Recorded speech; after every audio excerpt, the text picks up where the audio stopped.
नमस्कार, India news देख रहे हैं आपके साथ मैं हूं आयुष सूर्यवंशी। योगी कैबिनेट की बैठक में 12 प्रस्तावों को पास किया गया है। धार्मिक स्थलों के विकास के लिए सरकार ने चित्रकूट के विकास का मॉडल तैयार किया। सरकार ने यूपी ब्रिज तीर्थ विकास परिषद के तर्ज पर चित्रकूट धाम विकास बोर्ड बनाने का ऐलान किया। इससे चित्रकूट को एक धार्मिक स्थल के तौर पर विकसित किया जा सकेगा। इस पर कैबिनेट ने मुहर लगा दी है। वहीं बेसिक शिक्षा में मृतक आश्रित की नियुक्ति प्रक्रिया में संशोधन का प्रस्ताव पास किया गया। इससे पंचायत चुनाव के दौरान कोरोना से जान गंवाने वाले अध्यापकों के आश्रितों को नौकरी मिलने में आसानी हो सकती है। योगी कैबिनेट की अहम बैठक में करीब 12 प्रस्तावों को पास किया गया। सर सब बढ़िया। प्रणाम मंत्री जी। आज मंत्री जी आपके विभाग का तो है।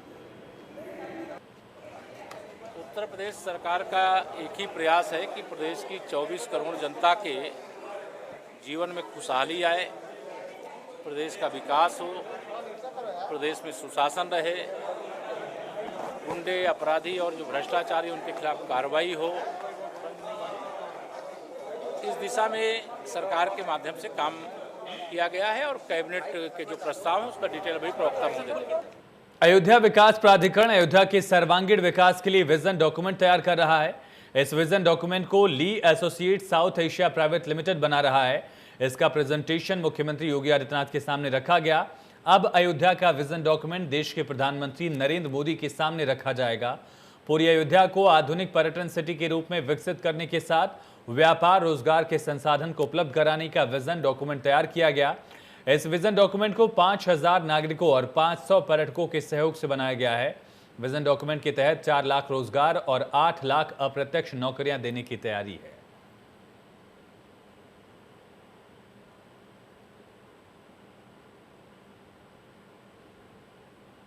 अयोध्या विकास प्राधिकरण अयोध्या के सर्वांगीण विकास के लिए विजन डॉक्यूमेंट तैयार कर रहा है। इस विजन डॉक्यूमेंट को Lee associate South Asia private limited बना रहा है, जिसका जायजा लिया हमारे सहयोगी ने। क्या कुछ जानकारी है, देखिए। सरकार ने विजन डॉक्यूमेंट तैयार करा लिया है। दरअसल सरकार चाहती है कि जैसे जैसे अयोध्या में भगवान श्री राम का भव्य राम मंदिर बनकर तैयार हो रहा है, वैसे ही अयोध्या का विकास भी होता रहे।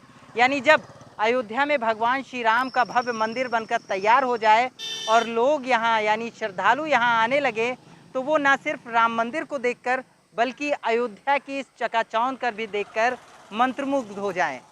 और इसीलिए ये पूरा विज़न डॉक्यूमेंट तैयार कराया गया है, जो कि ग्लोबल कंसल्टेंट एजेंसी ली एसोसिएट L&T के इंजीनियर्स और अयोध्या विकास प्राधिकरण के आला अधिकारियों की निगरानी में तैयार हुआ है। अब इसे योगी आदित्यनाथ जो उत्तर प्रदेश के मुख्यमंत्री हैं, उन्होंने देख लिया है। अब इस प्रेजेंटेशन को PM नरेंद्र मोदी को देखना है और इस डॉक्यूमेंट में उन सारी चीज़ों का ध्यान रखा गया है जिससे अयोध्या विकास के पैमाने पर जो कहा जा रहा है वहाँ तक पहुँचाया जा सके। यानी अयोध्या को धार्मिक, व्यवसायिक और पर्यटन के दृष्टिकोण से ही उसको विकसित किए जाने की कोशिश है। अयोध्या की सड़कें चौड़ी हो जाएंगी, अयोध्या के जो मंदिर हैं उनका सौंदर्यीकरण और उनका जीर्णोद्धार हो जाएगा। यही नहीं, जो अयोध्या में जो सड़कों का जाल है वो बिछेगा। अयोध्या के से सटे हुए जितने भी ज़िले हैं उनके लिए रिंग रोड बनाया जाएगा। और ये सारी योजनाएं, जैसे एक अयोध्या का एक छोटा हिस्सा सोलर सिटी के तौर पर जाना जाएगा। सरयू का जो किनारा है वहाँ पर एक सरयू सिटी बसाने की कोशिश है।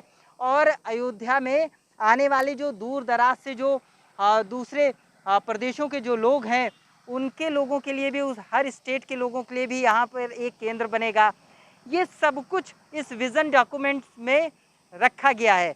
और बाकायदा अयोध्या का जो एयरपोर्ट है वो उसमें कितना काम हो चुका है, उसके लिए कितनी ज़मीनें अधिग्रहण कर ली गई हैं, कितनी अभी बाकी है, और इसके लिए जो टर्मिनल है और साथ ही रनवे का एक्सटेंशन है, इन सारी चीज़ों के लिए DPR तैयार हो गया है।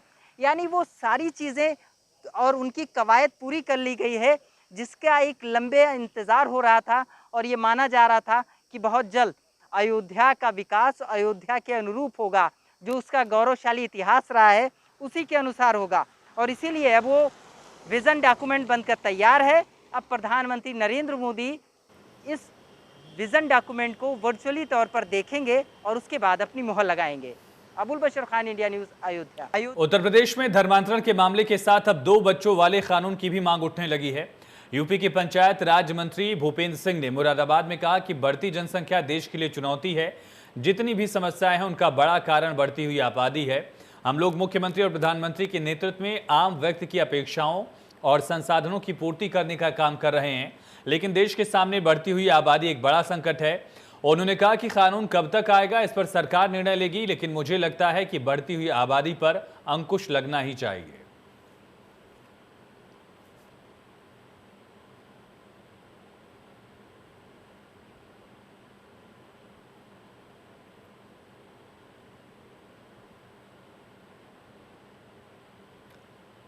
तो 2 बच्चों वाले कानून की मांग उठने लगी है। सरकार के मंत्री भूपेंद्र सिंह ने मांग उठाई है।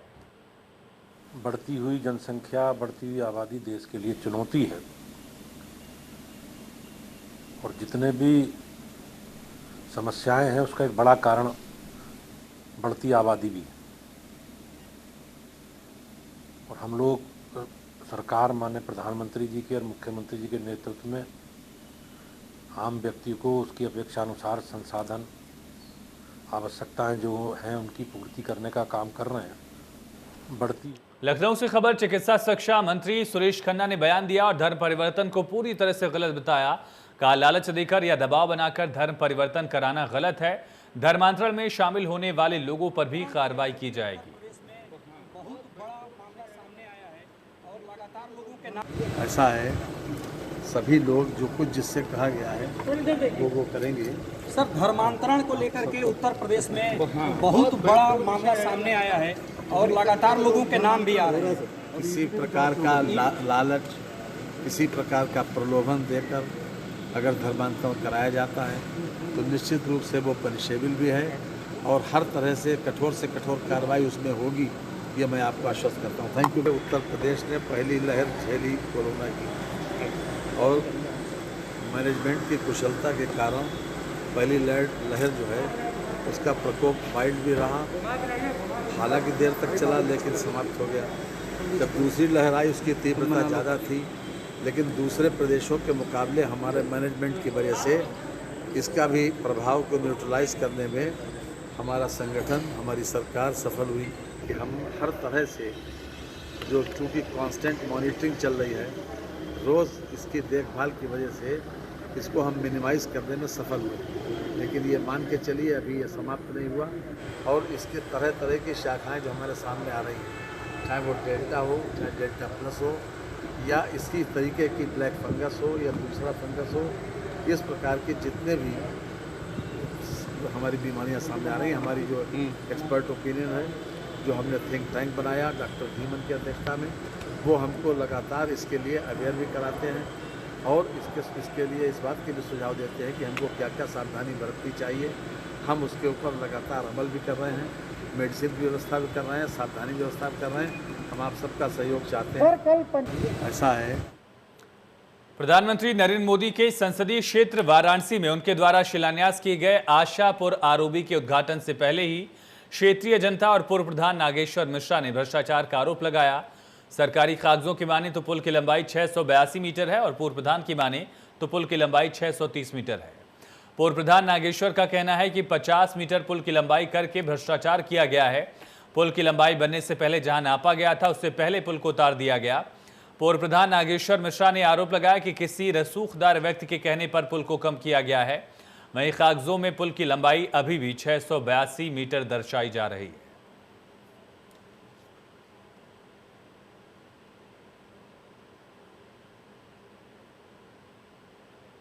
उसमें दोनों एंड पर जो वैली कर्व है, वैली कर्व सड़क में मिला हुआ होता है, जिससे पुल की लंबाई के अतिरिक्त जो टोटल ड्राइंग में जो लंबाई दिखाई देती है उसमें वैली कर्व यदि आप घटा देंगे तो पुल की लंबाई उतनी ही आएगी जितनी इस समय मौके पे दिखाई दे रही है। आरोप हमारा नहीं, आरोप पूरे क्षेत्र की जनता का है।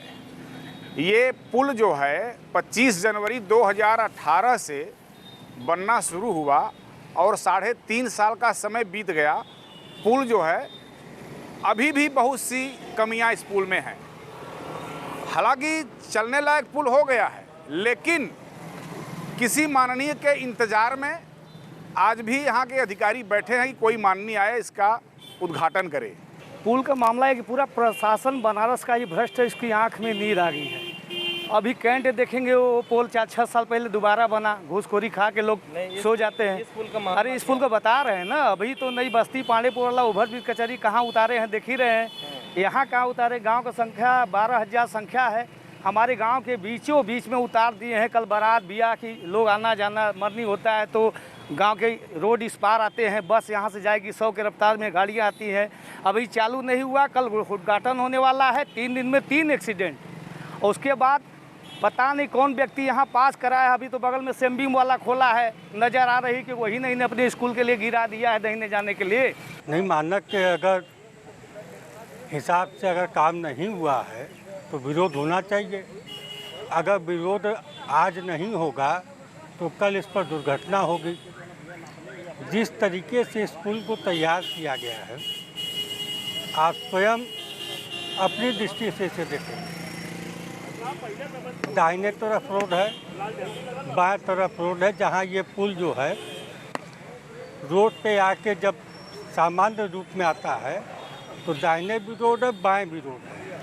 बनारस में चल रही 123 बड़ी प्रमुख परियोजनाओं में ये आशापुर रेल ओवरब्रिज भी है, जी आपको बता दूं कि लगभग 50 करोड़ की लागत से बन के ये ब्रिज तैयार हुआ है।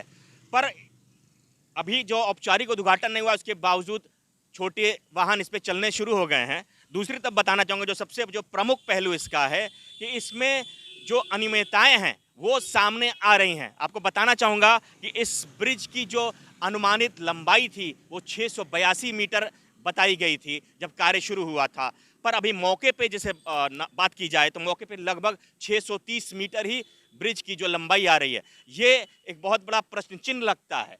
जो कार्यदायी संस्था राज्य सेतु निगम उत्तर प्रदेश है उस पर एक प्रश्न चिन्ह लगता है कि आखिर ये ऐसा क्यों हुआ, क्योंकि जो समझ में आता है, आप देख सकते हैं, कैमरा पर्सन बोलूँगा आपको दिखाएं, वो देखिए एक ये आशापुर गांव में जाने के लिए रास्ता है।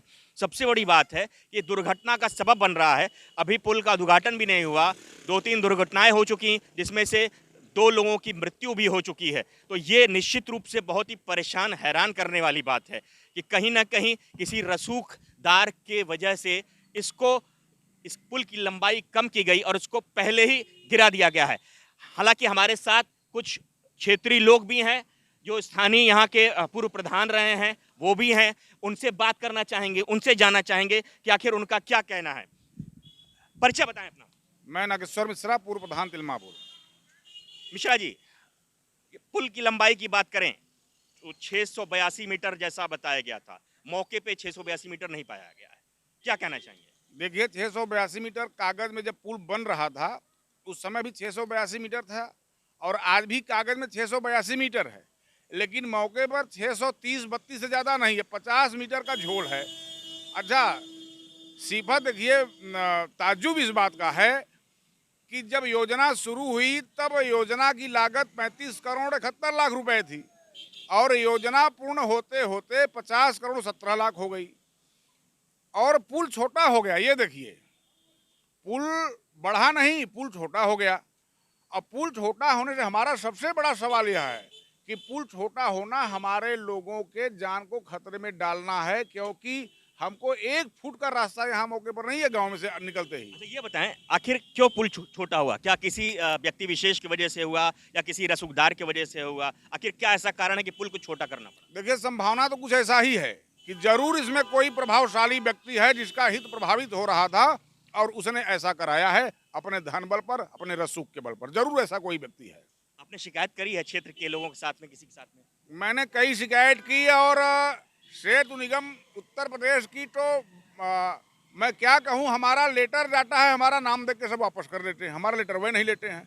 हम कहाँ शिकायत करें? जिलाधिकारी महोदय को शिकायत किया था, जिलाधिकारी महोदय ने उनको भेजा तो उस पर कुछ हुआ ही नहीं।